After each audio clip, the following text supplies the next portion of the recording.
Hi guys, before I start my session, I would like to tell you that we have recently completed Pandas and Matplotlib for you.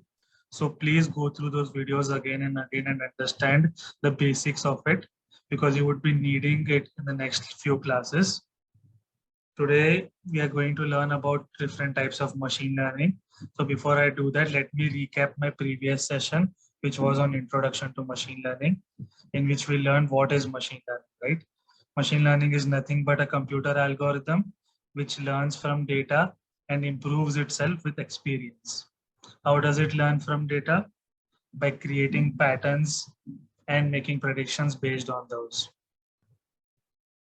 So today we'll take a deep dive into machine learning and understand different types of machine learning with the help of examples. There are mainly two types, which is nothing but supervised learning and unsupervised learning. There are two more, namely recommender systems and reinforcement learning. We won't be covering those two things in this workshop, but feel free to Google it. So we will be looking at supervised and unsupervised only, from which supervised learning is the most commonly used learning algorithm. So let's look at supervised learning.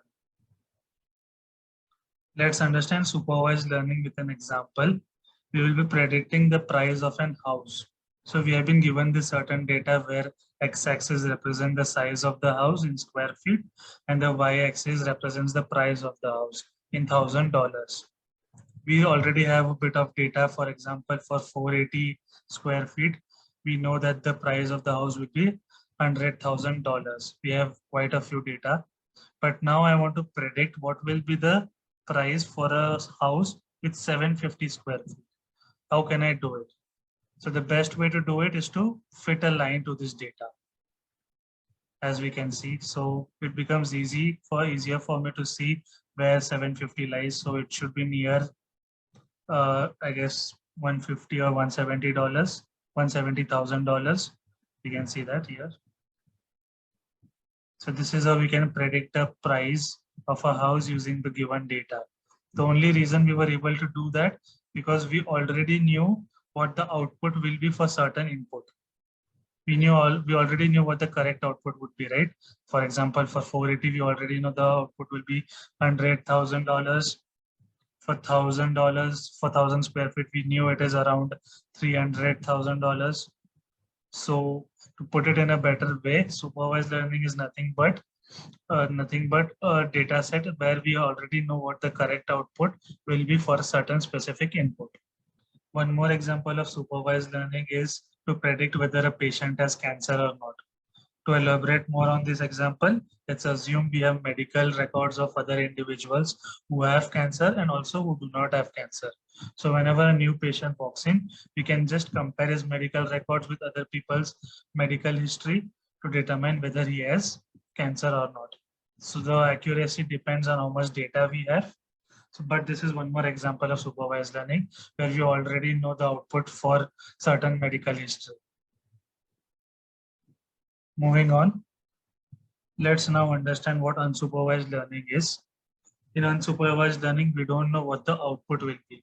We are just given a data set from which we just need to find certain structures or patterns.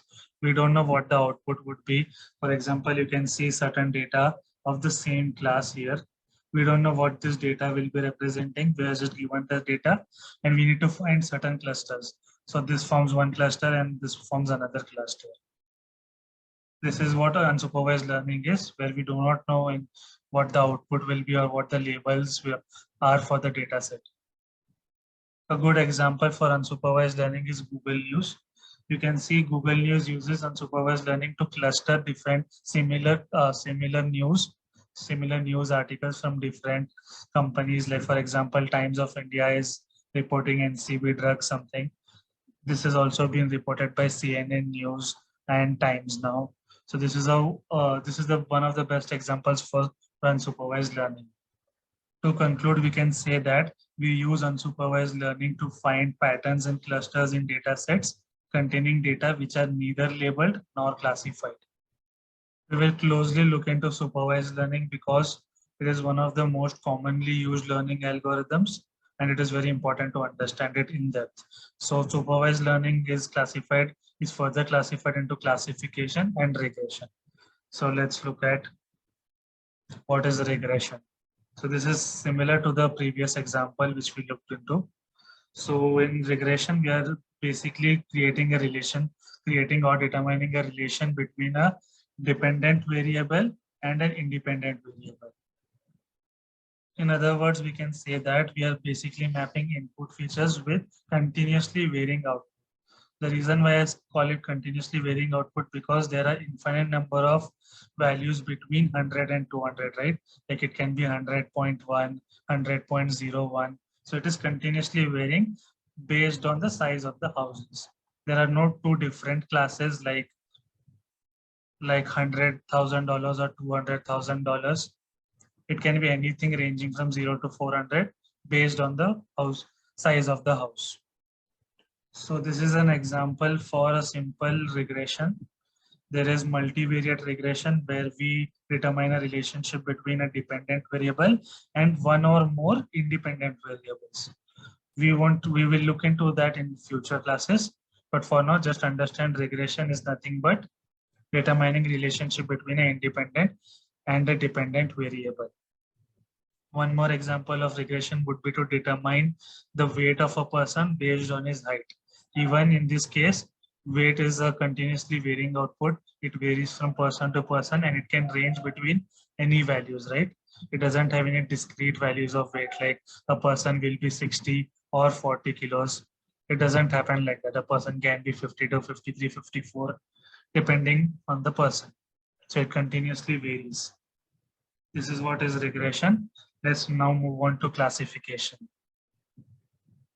In classification, we will be mapping our input to discrete number of classes. For example, whatever our input is, it will be either in class A or class B. These are only two classes. They are not continuously varying or something. So these are two discrete classes. So no matter what the input is, the output will be in class A or class B. For example, we can assume if a person is having cancer or not. So there are only two classes here, having cancer and not having cancer. So this is an example for classification. This is a binary classification example. Here we can see a multi-classification example. One more example for classification would be to determine if a person is tall or short, depending on his height and weight. So these are all, in this case also there are only two classes, which is tall or short. Classification is very simple and we'll be using the decision tree to code the classification. For regression, I forgot to tell you, we'll be using linear regression model. Before I end today's class, I just wanted to tell you again, please go through Pandas and Matplotlib again, because we will be combining everything together in the next few classes. We'll start by reading the data set, cleaning it using Pandas. Then we will visualize it to run certain statistical analysis on it.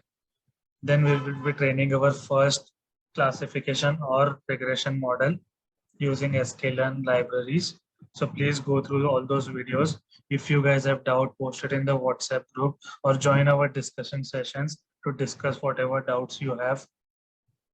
So that's it. That's all for today's class. If you guys have any doubts, post it in the WhatsApp group. Thank you for attending.